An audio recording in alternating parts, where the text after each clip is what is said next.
Our main character, Deacon St. John. Like, what was the inspiration behind this character?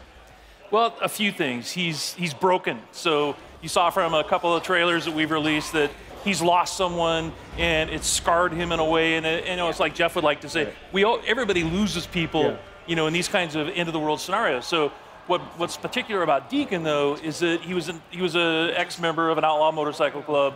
And therefore, he has a love of the open road. He has a love of motorcycles. Yeah. There's a sense of brotherhood, and you can see that here in these scenes with him and his best friend, Boozer. And so it was that combination that really sort of drew us to this particular character. Right, we're going to continue to learn about him as you're playing the game, correct? About him and his backstory and why he is the way he is. I mean, the bike is very important, right, as well? Like, yeah, we almost consider the bike to be another character. Yeah. Because you only get one, and you're constantly upgrading it. You're constantly trying to repair it. You need to keep it refueled, and if you lose it, you got to go find it, and you can't whistle for a new one. So you can't whistle, right, like a horse. Yeah, the refueling mechanic is a huge game design choice. I really, really like that. Can you talk more about how important it's going to be to be able to find fuel? Sorry. So the refueling mechanic, and actually, you have to find gas to keep your bike going. It's a mechanic we haven't really seen done to this extent before. Can you talk more about that and how it changes the gameplay? Well, like in this demo, one of the things that Jeff's taking the run and gun approach. So we like to call it Sandbox Combat. So basically what you can do is you can run and gun, you can stealth your way through, and your goal here is to get and find a bike part, right? So you're here actually for kind of a trivial reason. You've risked your friend's life to come and get a part for your bike. And so that shows a little bit about Deacon's character. But then as you watch Jeff play through this wide linear sequence, he can play it 100 different ways. And if you watch other people play, you'll see that, okay, they didn't take this route. They didn't stop and check the trunk of this police car. And those are kind of like our treasure chests throughout the world. So you're always on the lookout for those because that's how you're going to find ammo and health kits. And then you're seeing one of our stealth mechanics here. If you're quiet, if you crouch walk and you walk up behind an enemy, then you have the opportunity for a stealth takedown. And what can you tell us about the Freakers? Because they're quite unique. I mean, we've seen, a fair few undead enemies in video games before. What makes the Freakers unique, and what was your decision-making behind making them the way they are? They're alive. They're alive. Yeah, they're not zombies. They're alive.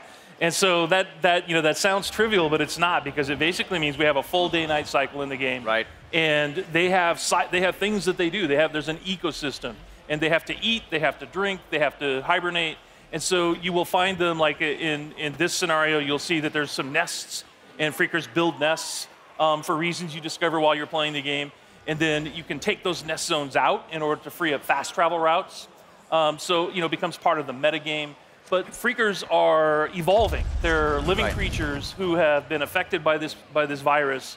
And there's several different types. And some of our trailers you've seen, we've shown the Screamer, which is a female that can have sort of alarm system that will bring in more Freakers. Right.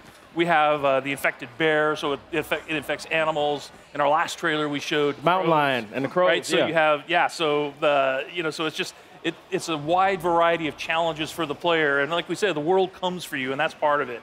Is that these creatures are always after you, and at night they're stronger. Yeah. If it starts raining, they become stronger.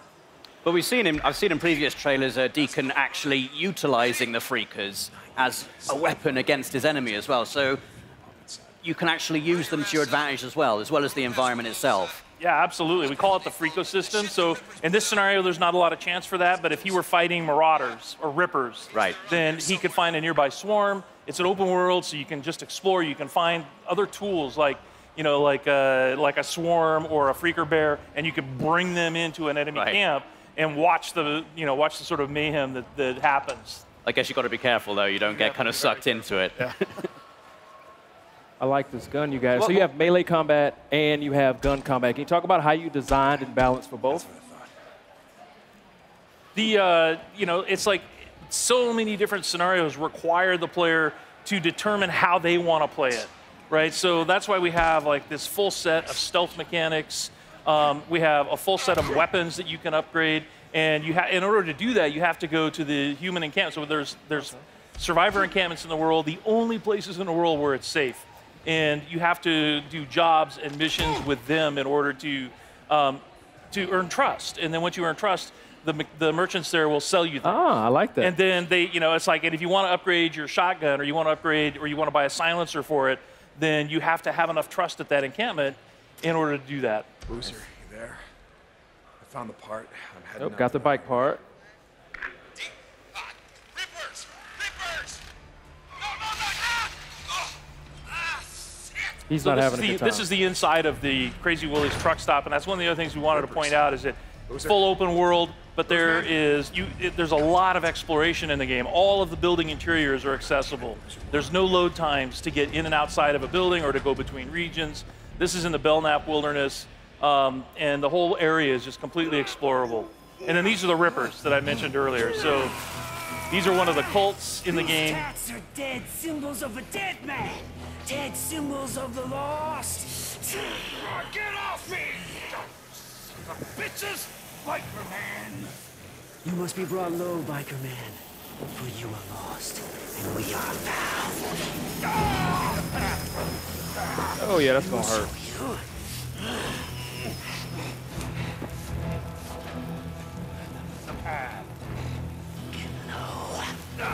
Get low!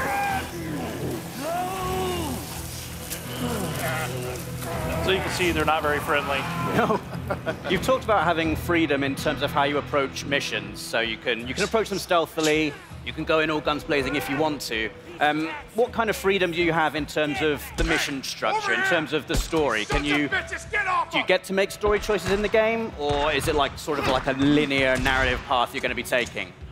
Yeah, there's several key places where you have to choose what Deacon is going to do in a key situation. So we released a bunch of footage last month, and if you watch carefully, you'll see that there's a moment where Deacon has the choice to take a man's life or to force Boozer to do it. Right. And that will have an impact on Boozer's morale. So your best friend, how he feels about you, how he feels about the world, that's kind of up to you as the player.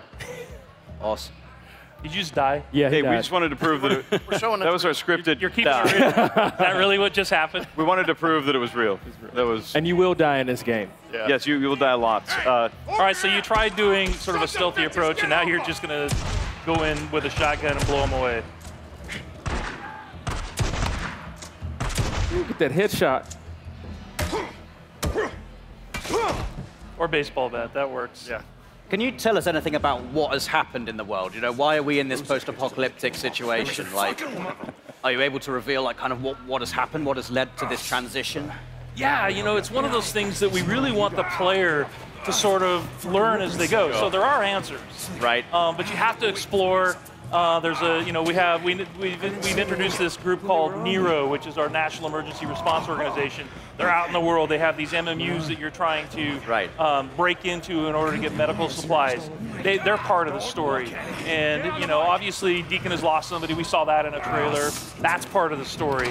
And as far as like the pandemic and the hordes that you run into constantly, these all sort of weave together to sort of explain how we got to this place in this world.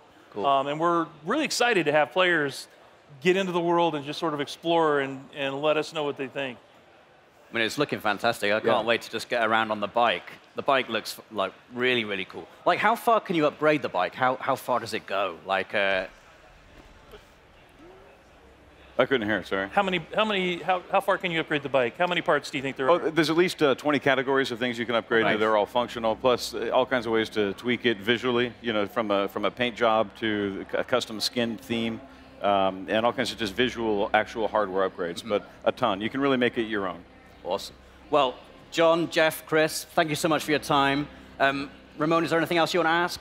Days Gone. We also got a release date. Yes, it does. February 22nd, 2019. Fantastic. Yeah, we're really excited. Yep. February 22nd. Can't wait. Well, guys, thank you so much for your time. The game is looking absolutely fantastic. We have got a lot